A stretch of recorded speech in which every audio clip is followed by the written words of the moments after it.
virtual and your first experience of blended learning. So you may have experienced it in your childhood as a student, or perhaps you're experiencing it now as an adult. Could you write down your memory of the very first time you came across the concept of blended learning? So I'll wait for 30 seconds for the answers to come into the chat box. And in the meantime, you have the session outcomes on the screen. There will be a bit of introduction to blended learning and the term itself. When was it first coined? What is formally known as blended learning? Then we'll talk about the models of blended learning, and perhaps you can consider what fits into your landscape of education as you know it in your school. And then we'll talk about learning environments and how we can use some strategies that fit into your learning environment for the age group that you teach. And we'll talk about the benefits of blended learning for teachers and students.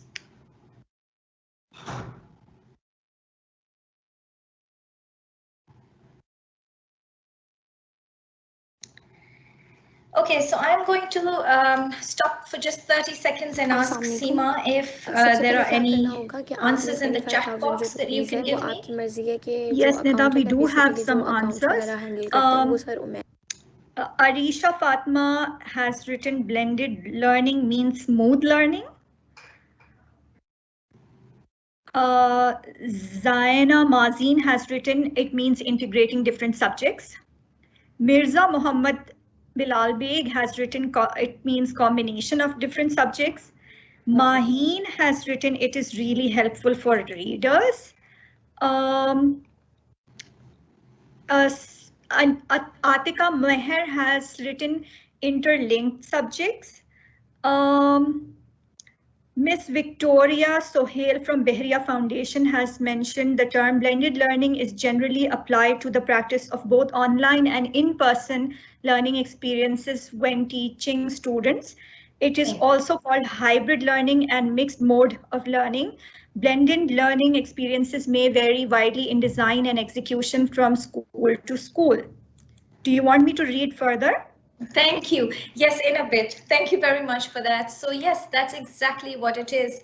Mixed mode learning, hybrid learning as it's called, or technologically mediated learning. Now, for some of you who've grown up in the 70s and the 80s here, like I have, you would remember learning something in the classroom and have it reinforced through television at home, where you saw times tables being taught on the screen in your lounge on TV, or there used to be Quran lessons at 4 p.m. if I remember correctly on television. That was technology mediated learning. So that was a form of blended learning that we were already practicing back in the 70s and the 80s. The concept itself did not become formalized until 2006, when the term was coined. And it was coined and put down in a handbook of blended learning for teachers by Graham and Bonk. And that was 2006, when suddenly this concept sprung up as something that teachers could and students could really benefit from. But in its basic form, what it really means is what some of you wrote in the chat box. It is a combination of face-to-face instruction with technology mediated learning. So any form of technology that you bring into the classroom or that the student has access to, along with face-to-face instructions from the teacher. Now, the reason why it's become immensely popular now is obvious. We have technology taking over learning in the form of digital or e-learning, as it's called. And it's a kind of blend, not of different subjects, but online tools and physical learning. What it does is it improves engagement, efficiency, and effectiveness of learning, and we'll go through the models that perhaps suit you in your context and in the schools that you teach in. So it's a blend of teacher expertise, the online tools that you use. You could use perhaps a platform like Zoom to teach. It could be a case of you giving some adaptive tests for students to do in their own free time, or play some vocabulary games with them online while you're teaching them on Zoom. Have them come in for assessment in school, so you're also seeing them face to face. Now, of course, some of us have been strictly following one model of blended learning, which is the online lab mode, where 100% of instruction is online without any face-to-face at all. And many schools have been doing that through the pandemic. So let's talk about some of that. Which online tools have you used in your teaching? If you can please put that down in the chat box. Have you ever used any videos, shown any videos to your students? Have you used visual prompts in the form of posters in the classroom with a picture for them to see and then write their ideas on it, or base their composition on the picture, which serves as a prompt for them? Have you used storyboards? And we'll talk about that in greater detail later as the slides progress, because storyboards is something that's available online, and students now don't actually have to sit and write the sequence of stories or dialogue. The speech bubbles and the characters are there on online tools for them to choose from, drag into the box, and then put down their content on it. So if you could please list the different ways in which you have used online tools in your teaching, that'll be great. And Seema, if you can give me the answers as they come along. All right, so Nida, Sabba Sohaib is saying that she's used videos and visuals. Someone who is anonymous is also saying videos. Miss Roshan Mahmood is saying virtual whiteboards is what she's used. Someone who is anonymous has mentioned that he uses, or he or she uses, PowerPoint presentations. Someone who is again anonymous has mentioned that they use adaptive quizzes, documentaries, PowerPoint, online games, Google Classroom, Padlet. Thank you. Prompt. Thank you. So that's really helpful. Thank you very much. So most of you are familiar with some form of blended learning. That's fantastic to know, because it opens up a world of possibilities for students. We also have to remember that the teacher cannot be a storehouse of knowledge. We can't know everything A to Z. And sometimes we have to rely on videos to make a concept clear for the students.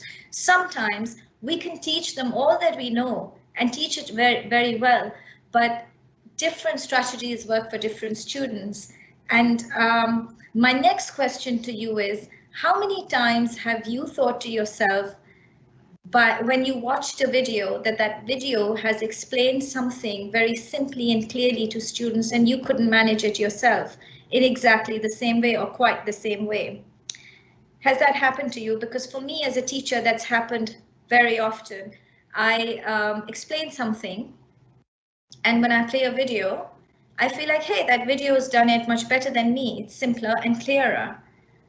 Because one person can't have access to all kinds of information and all kinds of strategies. So sometimes using videos as additional resources can really help those students who are struggling to understand concepts. How do we make the transition to blended learning? So we as educators are used to face-to-face instruction, and so are the students.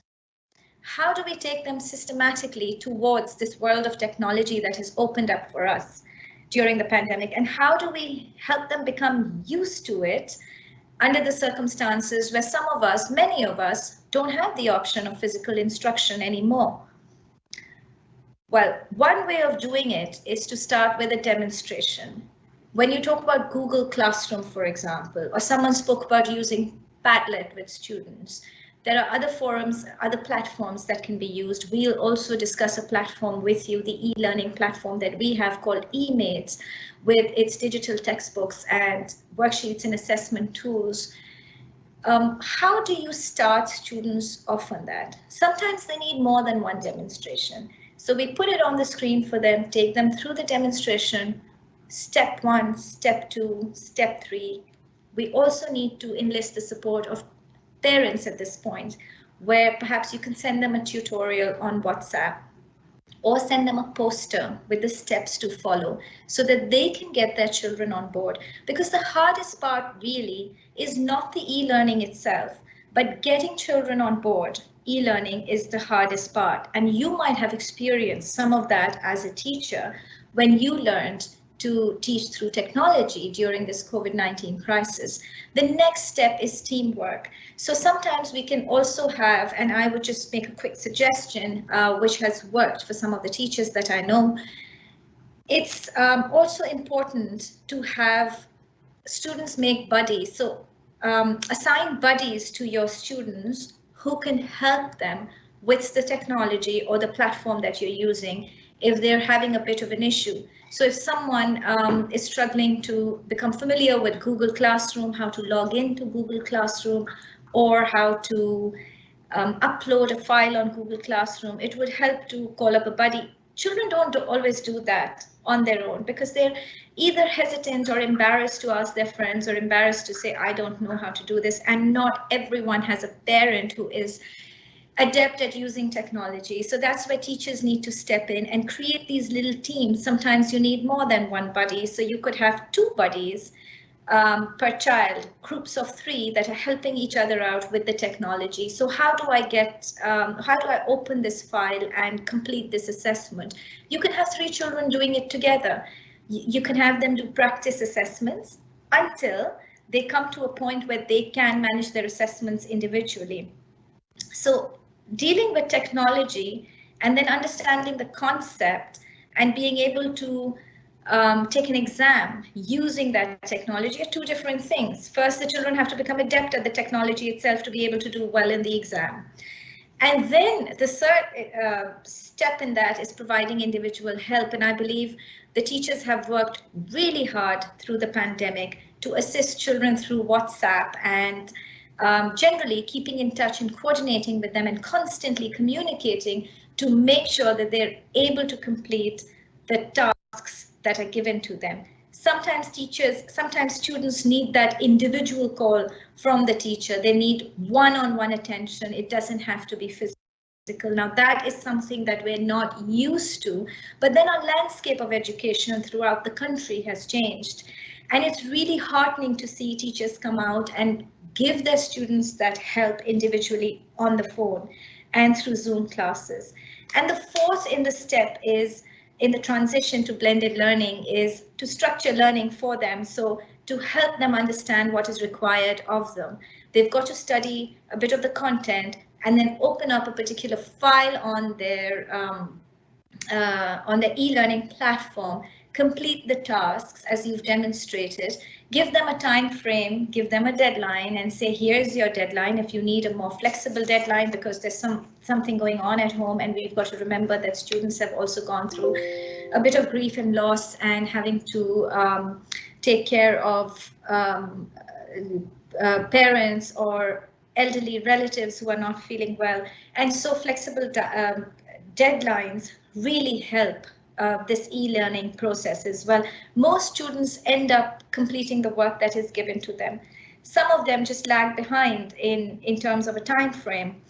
So laying down those expectations and being a little empathetic about those expectations really helps with the transition to blended learning as well. Children are more open to instruction, more open to technologically mediated learning if they're given that flexibility. So the spectrums that are open to us in blended learning are asynchronous on the one hand and synchronous on the other hand.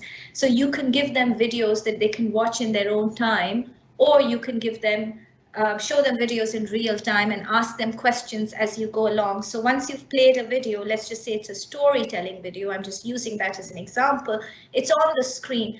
As the video is running, you could pause it, ask 2 questions, run another bit of it, and then pause, ask 2 questions. What that does is it keeps the students engaged rather than play something and have them listen to it for 10 to 15 minutes, because that's when they lose their attention. So in real-time instruction, you can keep the narrative and the questions running along side by side.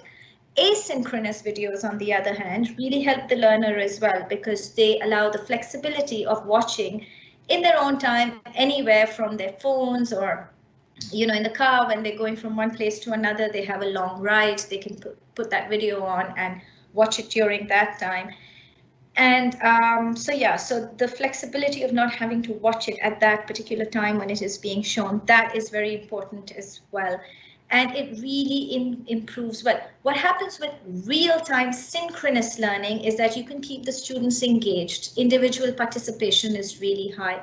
With asynchronous, you don't really know how much participation time the student is giving you. Your only yardstick to judge that is to see the time spent on the task, as the e-learning platform will show you. So our eMate platform that Seema will demonstrate for you at the end of this session is really great at telling teachers how much time each student has spent on that particular task that's given. It shows you in the form of a bar chart. It also gives you the number of hours or minutes that your students, individual students, have spent on the task. So you know their participation, you can gauge it. And so you need a lot of monitoring with blended learning because you don't have physical monitoring, but the benefits will still outweigh the effort that goes into teaching through blended learning models, which I want to take you through very quickly. I'm going to stop for 30 seconds again, and I'm going to ask you if these terms mean anything to you. So face-to-face driver is obvious, you would know what that means. Rotation model, flex, online lab, self-blend, and online driver. Have any of you heard of these models? Have you had a chance to look through them to understand what they mean and how you can use these in the classroom with your students? If you could put down your answers in the chat box before we proceed, that'll be great. I'd really love to know how you've used these models if you have already.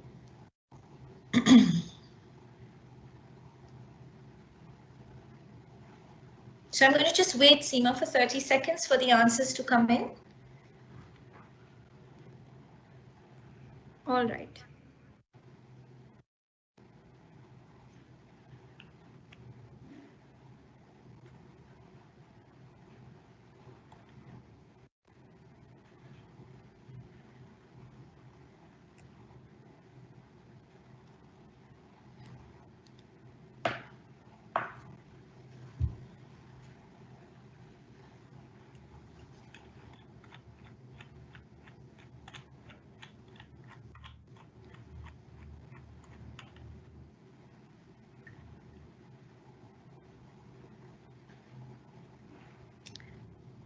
All right, Nida, yes. Teachers are saying that they have used online lab and face-to-face drive. Right. Some of them are saying, no, we have not used these models. And someone who is anonymous is saying that we have given presentations through Flex. Fareen is saying, yes, I have used the rotation style. Someone who is anonymous is saying rotational model has been used. Maria Amir is saying she's used Flex. And that's about it. Thank you very much, Seema. Thank you for your answers, everyone. That's great. Now, I was wondering if you'd put down rotation, because most of us have, as teachers, have used rotation at some point or the other without knowing it. Because if we have computer labs in our schools, generally what we do is take the students there to these shared computers for them to do a bit of practice on some program or the other, even if it's for 5 to 7 minutes, and then the next group goes and sits there and does the same thing. So even if you have a shared computer in school, you can always rotate groups between that one workstation, and most of us have done that at some point, especially the computer science teachers. So that's the rotation model. Now that really works in schools with limited resources in terms of technology, because we don't really need anything other than one desktop, and we can give students time in groups, just 5 to 7 minutes in front of that desktop. They can take turns. The other thing is, if you have just one laptop, just one desktop and a projector in school, then classes can share that between themselves. So that is where you would have the face-to-face driver, where most of the instruction, 90% of your instruction would be face-to-face in the classroom, in a physical classroom. And then you can just play a video to consolidate what you're already teaching using that projector in the classroom. Or some of you said you've used slides in your teaching. You can just project some of those slides so students can visualize what you're teaching. Let me give you an example. If you're talking about dinosaurs, for example, you might be telling children about the size of a dinosaur, the mass of it, or the movement of a dinosaur. You can also be talking about perhaps what dinosaurs eat and their habitat, where did they live? And if you can show a little video clip from any documentary or perhaps a movie like Jurassic Park, they can instantly visualize what you're talking about. They can look at the size of a dinosaur and instantly understand what you mean when you talk about mass and how big that animal is. You can also show them different dinosaurs eating different things so they can visualize what they eat, how they move, where they live. They can see them operating in their environment, and a video like that would take no more than 5 minutes. That's the face-to-face driver, where most of your instruction is physical. 10% of it is through digital learning to consolidate what you're already teaching. The flex model is actually really, really close to what we're already doing, or what we will be doing when schools reopen. Now, we all know that schools are reopening, or at least plan to reopen soon enough. And some schools have already opted for 3 hours of physical teaching, followed by 1 or 2 hours online later in the afternoon. Perhaps it's one way of minimizing exposure to the pandemic, but that's also a flex model where you can have something called the flipped classroom method of teaching, where students are given videos to watch in advance. And then when they come and they are with the teacher in the classroom, those videos or that content is discussed. So you're actually flipping the classroom and homework model. What they're doing is what would normally be their homework becomes classwork for them. And their classwork is actually now homework, so it's kind of flipped inside out. The online lab, as some of you have already used, is 100% online teaching, and most of us have done that during the pandemic. The self-blend is mostly consistent of asynchronous learning. So that is generally used and very successfully has been used by universities that design courses that students can take in their own time, and they get to hire teachers from all over the world. They get to hire experts and specialists who design these lovely videos and demonstrations and e-learning methodologies, and then they hand them over to the students to watch in their own time, to study in their own time. Now, these don't always have to be videos. They can be Word files, they can be Excel files, they can be any kind of content. But the idea is that students have the privilege of doing this in their own time, in their own space, and anywhere they so choose. But the online driver, so the online lab, for example, there's one difference between the online driver and the online lab. The online driver uses mostly online tools to teach. So that would be 100% online, or maybe 98% online. The online lab is taught again online, but in the context and the physical environment of a learning institute. So let's say secondary school students or university students are going in to learn. They're using all the tools and all the resources of the university. and they have these workstations, but they sit down and they work there online.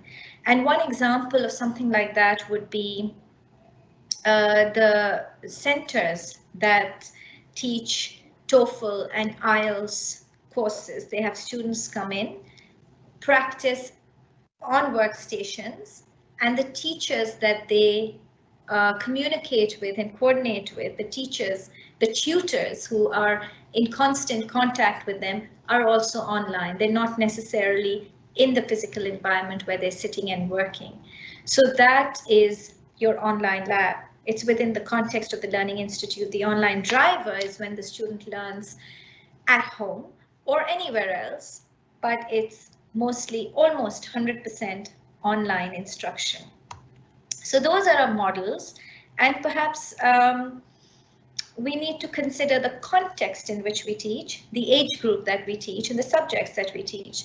Not everyone will be comfortable with one model, or not everyone would use all the models either. Some of us stick to just one of these, some of us stick to. Some of us can very successfully use 2 to 3 of these models as and when required.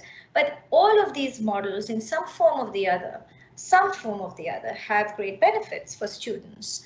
And one of the, to me, one of the most significant benefits of blended learning is assessment and feedback. You would realize if you have memories of taking exams,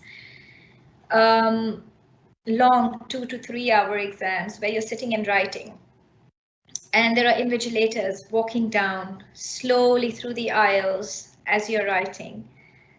Do you remember being scared of any teacher who would come and stand next to your desk as you're writing and looking at what you're writing, reading your answers?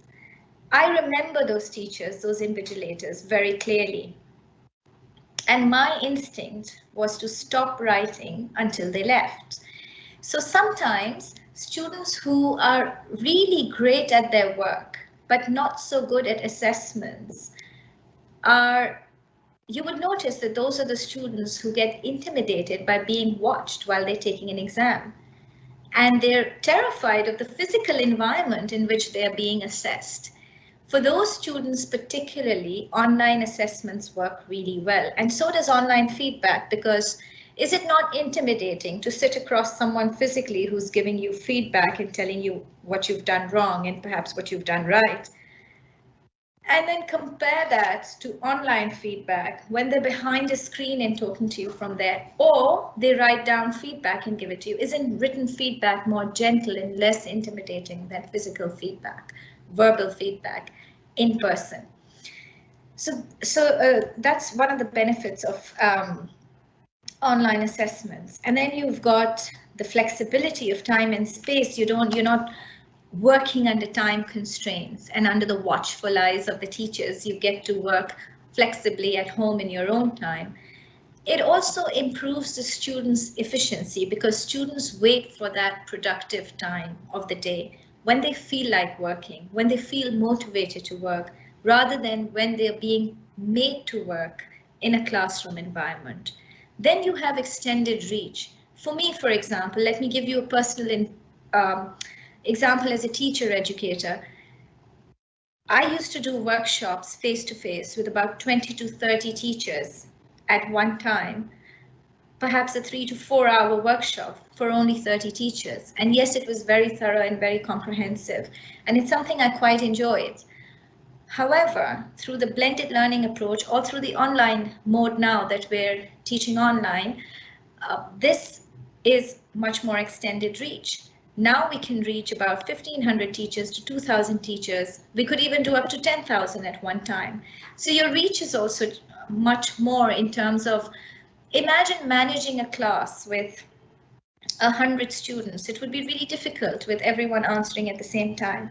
But if you can keep the chat box running and students can keep writing in the chat box, and you as a teacher have the option of muting the students whenever you feel like it, isn't it easier to handle 100 students online rather than 100 students physically in the classroom.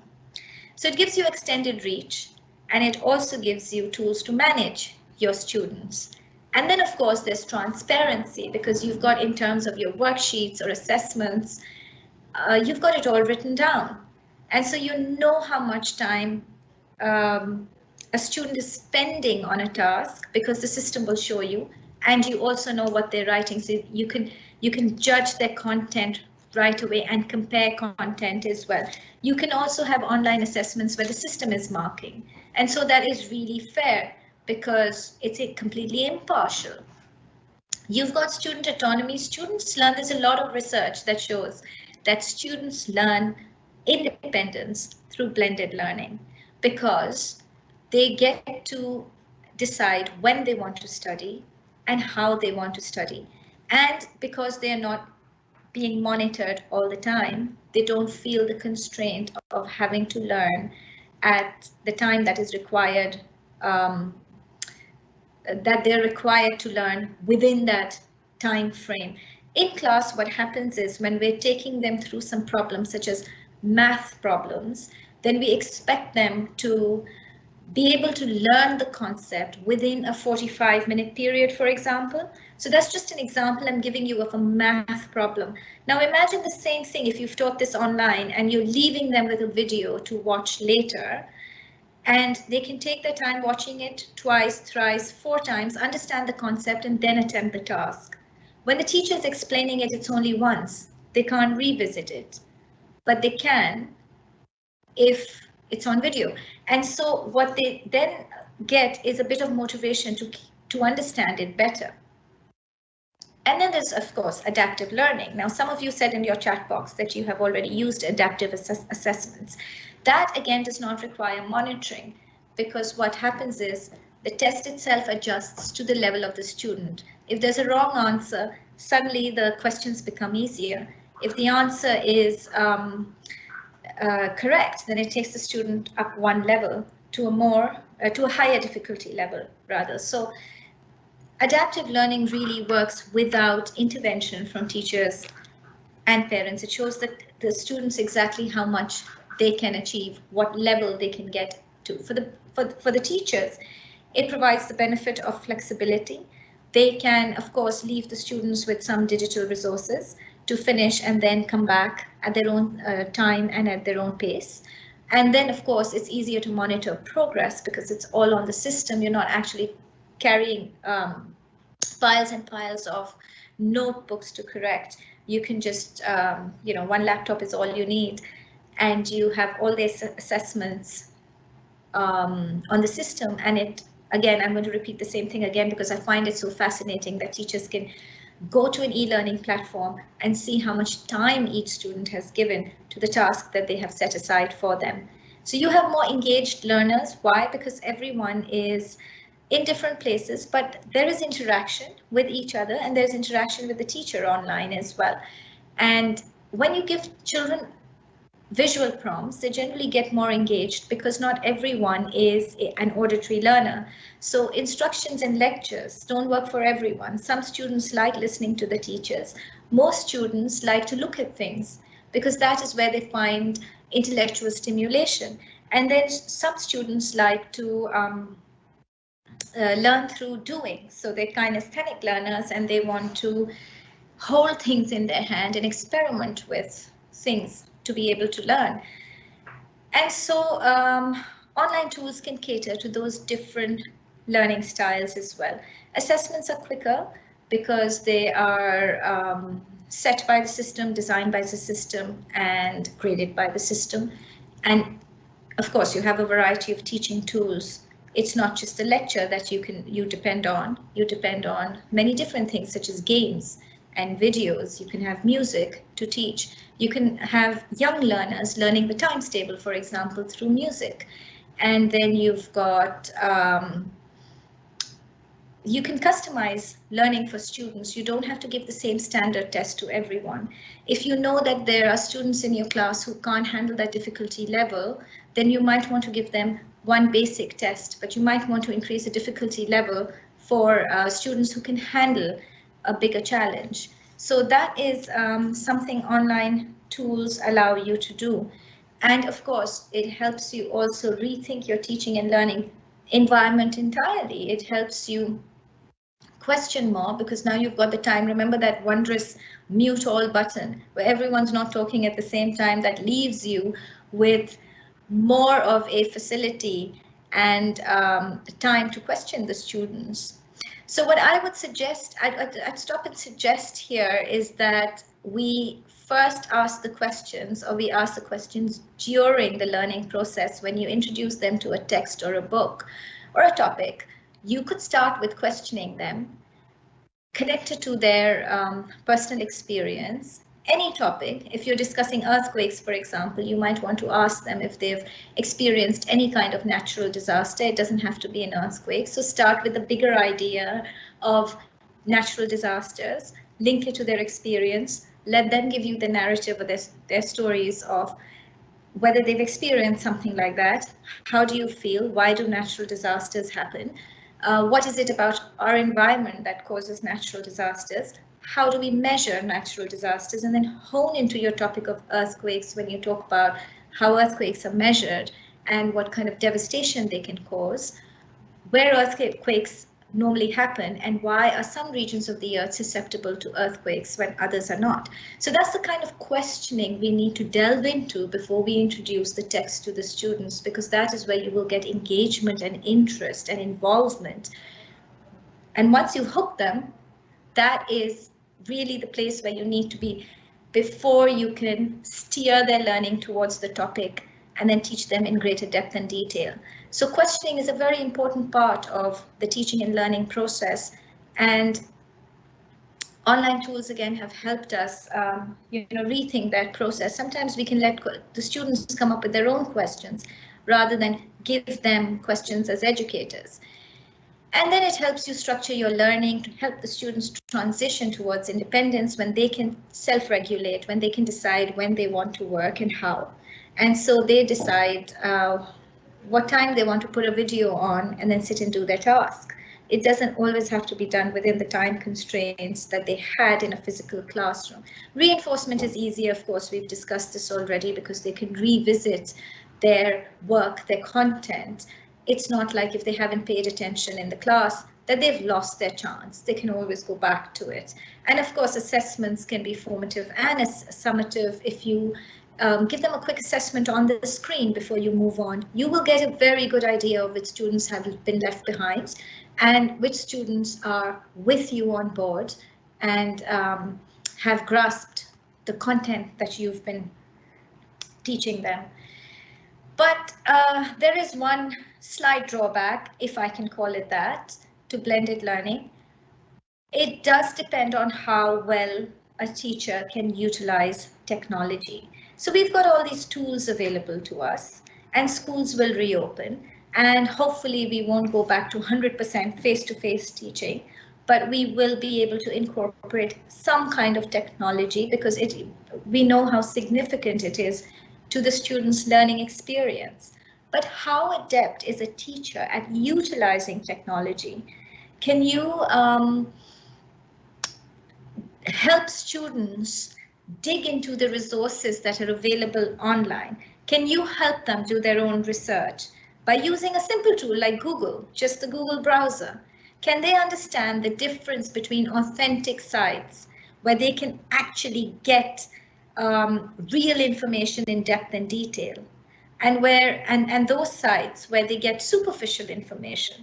For secondary school students, this is very important because they will very soon make the transition to university, and for them to be lifelong learners or researchers, or just to be able to handle information and collate information, even for work purposes, they should know how to Google and do basic research. And they should know how to access the hundreds of resources available on the internet. And you as a teacher would be able to help them utilize technology to the best of their ability if you can harness that particular skill. Can you also cater to different learning styles?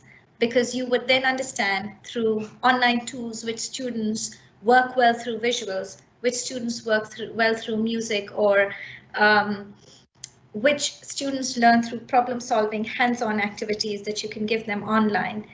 And then, of course, creatively managing out of class online time is not easy, because how do you monitor when a student is covering the content when they're not in front of you, when you're not teaching them? How do you know what they've done in the evenings, whether they've managed to do any work that you've given them at all? How do you engage and motivate them? So these are questions you might want to ask yourself as a teacher.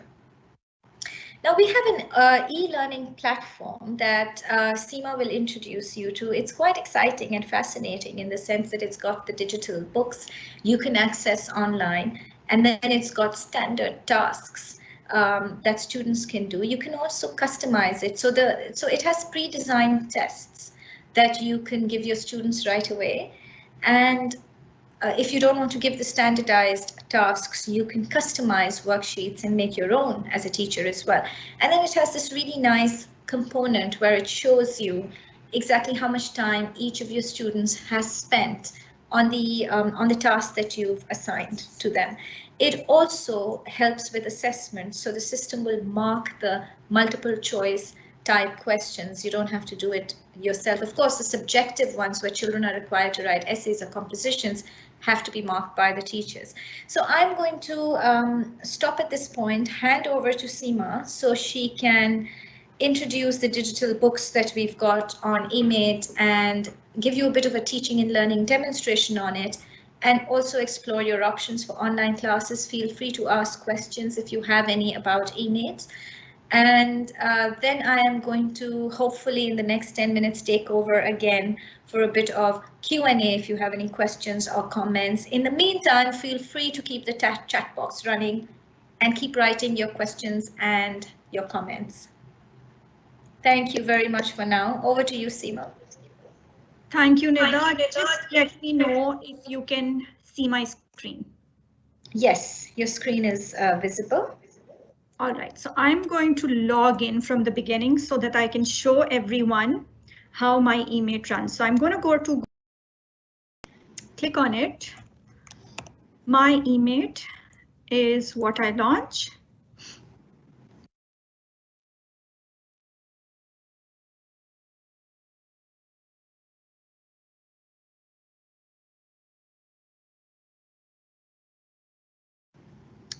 So everyone who decides to get my eMate gets a username as well as a unique password. Then you log in using your ID and password, and whichever books have been assigned to your school or to your class, you will see those appear in the dashboard. So in this class, for example, we're taking this as an example. We can see that this is a student ID and the child has been given a new countdown book. So let's just have a look at one book. And this is the interface that a student is going to use. So I'm opening one of the books, which is New Countdown.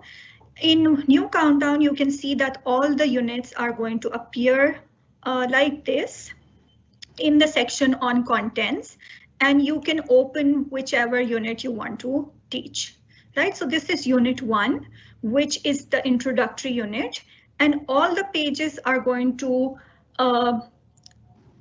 show up just the way they are in a physical book, right? So it's very easy for the teachers to teach the students, and the children can have their digital books right in front of them while the teacher is teaching. The other thing that I wanted to show was that there is a tab on resources here. When you click on resources, all the web links that will help you teach these topics are right here. So you can see the web links of addition, analog and digital clocks, and all these different topics will appear here. You can click on any one and you can find the links and the digital resources here. So if the teachers wish to add any sort of digital resource, they can find it there. If you want to bookmark any page, this is how you do it. If you want to bookmark a page that you want to start from the next day, you do it from here. So there are 4 pages that have been bookmarked by date. You can even do it by page number. Now notes. This is very interesting. What you can do is, if you want to write some notes, you can do that as well. You just click here. This is an option that makes you write any sort of a note that it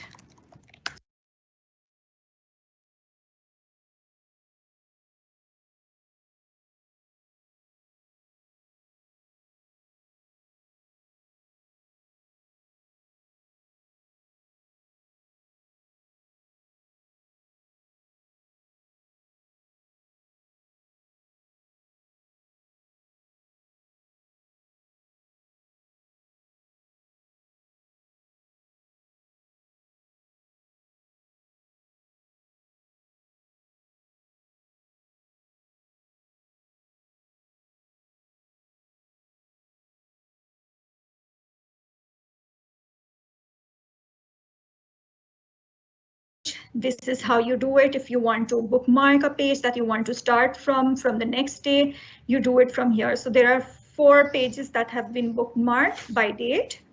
You can even do it by page number. Now notes. This is very interesting. What you can do is, if you want to write some notes, you can do that as well. You just click here.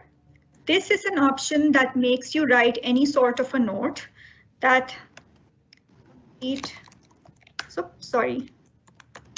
complete this by 2/2/2021. 2/2/21, or any other note that you would wish to keep. You do it. I mean, you do it. I mean, you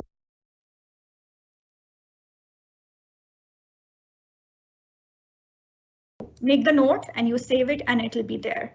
The other thing that you could do is you could highlight. Now, how to highlight is that you select a particular phrase or a particular sentence that you wish to highlight. You go to the highlighting option, you choose the color that you like, select it, save it,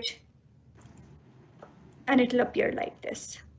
Then when you talk about assessments, there are some readily available assessments that are there. If you wish to add assessments as a teacher, you can add those in and then they will appear in the student interface. This is all from the students interface that I had to share. I'm going to quickly go back and add another ID and password to show you how the teacher interface works, right? So just give me a minute.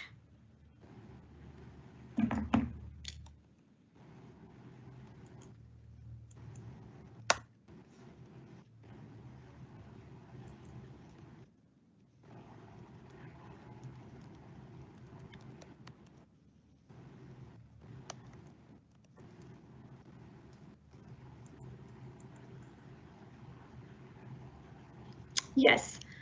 So now this is how a teacher's interface is going to look like.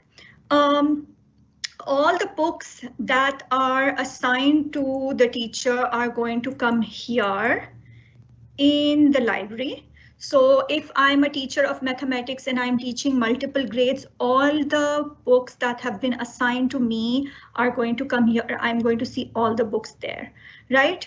The dashboard, which is the main page, is going to look a bit like this, in which it will give me a summary of how my class is performing, how many minutes of reading has the class been through, how many total books have been read, what are the most engaging books, what is the homework progress of each class.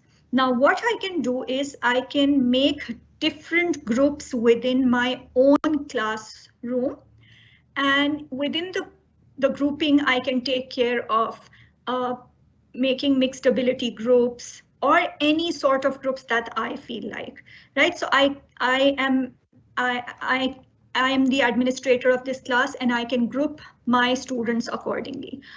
All the content related to the books is going to come here. You can see the book progress here. Now, this is how it looks like. We can see that new countdown book 1 has been engaged with students for a little below 30%. And the time spent on the book is this much. So every time a child logs into this particular book, you will get the statistics of it. Then the teacher resource. Once you buy the books, all the teacher resource that is free and available with OUP is going to be uploaded here. If you want to upload any sort of resource that you want for yourself, you can always keep it there and students will not have access to it unless and until you make it available for the children. Any activities, any worksheets that you wish to upload are going to appear in your uploads, and you have the rights to modify that as well. In terms of homework, you have to add homework. Whenever you have to assign it to a particular class, you have to identify which group does it go to, and then you have to assess that homework as well, and all the details are going to come here. If there is something pending at your end, it will show here, and your responses and everything will be shown here. Now, assessments are also very, very nicely done. So in terms of questions, if you have questions that you want to ask the children, you want them to be single choice, multiple choice, they will all appear here. The standard tests also have an option of appearing in this way. So all these assessments are coming here. Tests that you want to adapt, because we have resources that we've prepared for everyone if you want to adapt them, because your learners are slightly different and you want to make them according to the needs of your class, you can do that. Evaluation will show you how your class is performing. If there is any pending evaluation, it will appear here, and performance report for this class will appear here. You can add as many classes as possible to one dashboard, because we understand that there is one teacher who's teaching multiple grades. When we talk about social, the social aspect of this, all your blogs in which you want to involve the children will appear in the blogs. You can add any particular question there in which the children can post their ideas, they can brainstorm the ideas together, they can make their own blogs, they can do some sort of digital gallery box here. So all of that can appear here. So this was a very, very short demo of my email that I have done. If you want to, and if you wish to have a look at it in a lot of detail in which you can use the interface and you want to try things out, you can always request a demo with your school representative, or you can write to us on our social media and we will get in touch with you. So that's it from my end. I am now going to ask questions to Nida. So Nida, are you ready? Thank you, Seema. Yes, I'm ready for the questions. All right, so Nida, the most popular question is that how to use blended learning at the early years levels.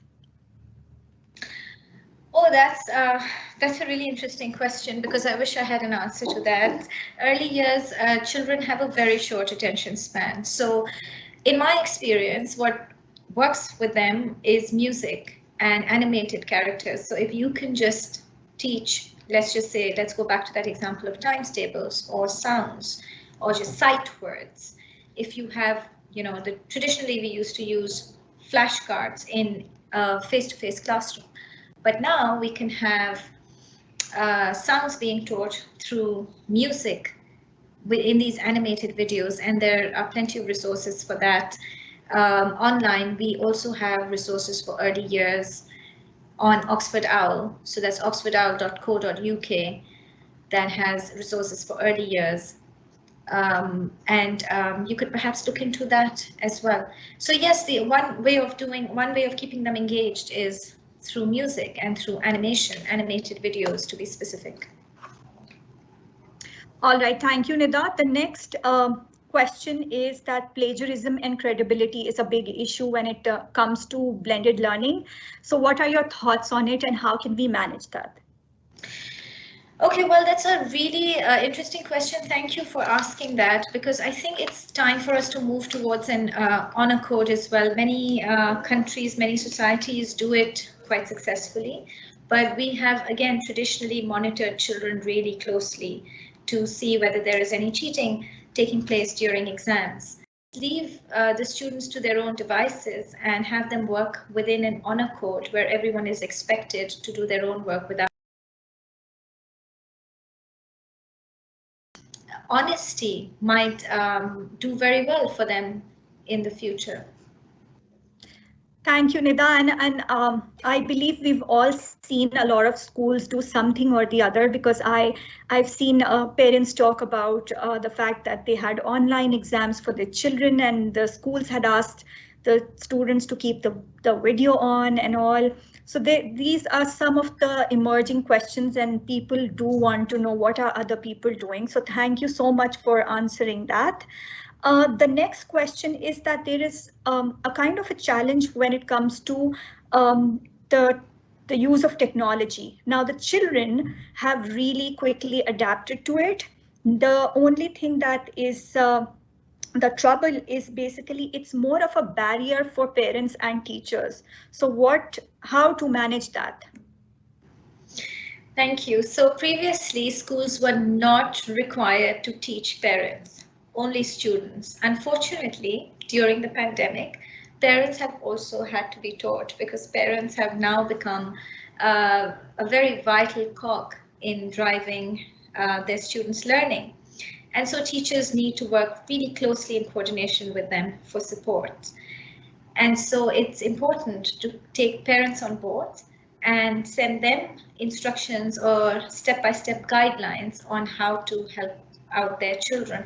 And that can be very successfully done through WhatsApp and has been done very successfully by many schools. All right, thank you. Someone is asking, someone who has not written their name, is asking, can you please differentiate between synchronous and asynchronous activities? Sure. So synchronous is something that is being taught in real time, something that is so online teaching in real time, which is what we're doing right now. We're talking to you in real time. You're not watching a recorded video. So that's synchronous, and asynchronous is when it's not in real time. So it's a recording and you can watch it anywhere, anytime. All right. Thank you so much, Nida. Thank you for this detailed presentation on blended learning. You did involve all the participants really well, because there are a lot of comments coming in. There's a lot of appreciation coming in. I just wanted to let all the participants know, for those who are typing in, that how do we get our certificates. As soon as the webinar week ends, then we will start working on the certificates. It will take a few days, but we will sort this, and certificates will be rewarded to all those participants who have registered using the link, and the names will appear the way you have mentioned your names in the registration form, as well as if they will be sent to the participants on the email address that you have mentioned in the registration form. So please make sure that all the details were correct. If not, then you can always go to the registration form now and fix that. The other thing is that the link to the handout of this session has been published. If you could all download that handout. We have placed a link for the feedback of this session. If you could just click on that link and fill in the feedback, we would really appreciate that. Thank you so much for your time. Please do